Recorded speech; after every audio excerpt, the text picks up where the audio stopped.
নিবিড় পরিচর্যা আর আধুনিক কৃষি পদ্ধতিতে বিদেশি ফল চাষে দৃষ্টান্ত করছেন রাজবাড়ীর আপন তিন ভাই। রামকান্তপুর ইউনিয়নের 10 একর মিশ্র ফল বাগানে এবার কমলার ফলনে বেশ লাভবান হয়েছেন তারা। প্রতিটি গাছে ধরেছে গড়ে 20 কেজির বেশি ফল। বাগানের প্রায় প্রতিটি গাছেই ঝুলছে রসালো সুস্বাদু ফল কমলা।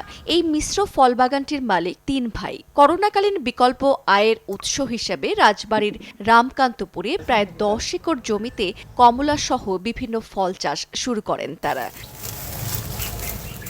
অনলাইনেই বাগান গড়ার প্রাথমিক তথ্য শিখেছেন তারা। চাষ থেকে শুরু করে পরিচর্যার যাবতীয় কাজ নিজেরাই করে থাকেন। সেই বাগানে এখন প্রতিটি গাছেই প্রায় 20 কেজির বেশি ফল ধরে। বিষমুক্ত এবং সুস্বাদু হওয়াতে বাগান থেকেই সরাসরি বিক্রি হয়ে যায়। গড়ে বছরে তাদের লাভ থাকে 5 থেকে 6 লাখ টাকার মতো। বাজারে যে ফলটা আমরা মূলত পাই ওইটাতে ফরমালিন থাকে, আর এই ফলটা আমরা গাছ থেকে সরাসরি তুলে নিয়ে খাইতে পারতেছি, একদম ন্যাচারাল। ফলগুলি আমরা কিনি, ফলগুলি খুবই সুস্বাদু ও কোনো মেডিসিন ব্যবহার করে না। আমি যে সেদিনও নিয়েছিলাম 5 কেজি, যে আজকে নিতে আইছি 10 কেজি। শুধু ফলন নয়, এখন নিজস্ব উপায়ে উৎপাদন করছেন কমলা, মালটা এবং আঙ্গুরের চারাও, যা জেলা সহ দেশের বিভিন্ন স্থানে বিক্রি হচ্ছে।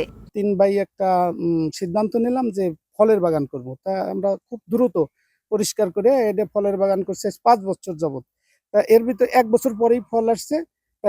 4 বছর যাবত ভালো দিন দিন ভালো ফল আসতেছে। বর্তমান কমলাটাই হারভেস্ট করতেছি। মালটা কিছুদিন আগে থেকে শুরু করছিলাম, এখন সামান্য পরিমাণ আছে। এখন কমলার ফুল সিজন, কমলা এখন ব্যাপক বিক্রি করতে। উপজেলা কৃষি অফিসার বলছেন, দিন দিন জেলায় মিশ্র ফল বাগানের চাষ বৃদ্ধি পাচ্ছে। বাগানীরা ফল চাষে আগ্রহী হলে যেমন বেকারত্ব কমবে, ঠিক তেমনি পূরণ হবে পুষ্টির চাহিদাও। বিভিন্ন উদ্যোক্তা এই পেশাতে সম্পৃক্ত হয়, তাহলে আমাদের বেকারত্ব লাঘব হবে এবং ফলের যে পুষ্টি চাহিদা সেটিও আমাদের পূরণ হবে। এখানে মিশ্র ফল বাগান, এখানে বিভিন্ন পদের ফল বাগান আছে। এখন বর্তমান যে মৌসুমে এখন মালটা এবং কমলা আছে। রাজবাড়ী সদর উপজেলার 15টির মতো বড় মিশ্র ফল বাগান রয়েছে। রাবেয়া স্মৃতি, যমুনা নিউজ।